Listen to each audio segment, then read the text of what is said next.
Hello everyone, welcome back to our channel. In today's video, you're gonna see how to see first message on Snapchat without scrolling. So to do that, let's head over to the Snapchat first.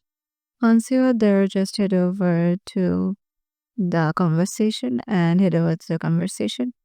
Now here you will find lots of conversation in here. And if you wanna search any of them, you can just try um searching by writing any keyword, and you can also try searching conversation feature.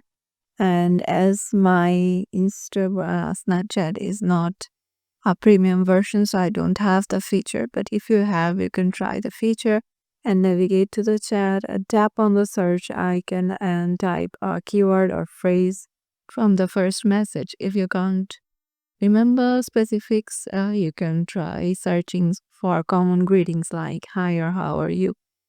So yeah, this is how to do it. Hope this video will help you out, and we will see you in the next video.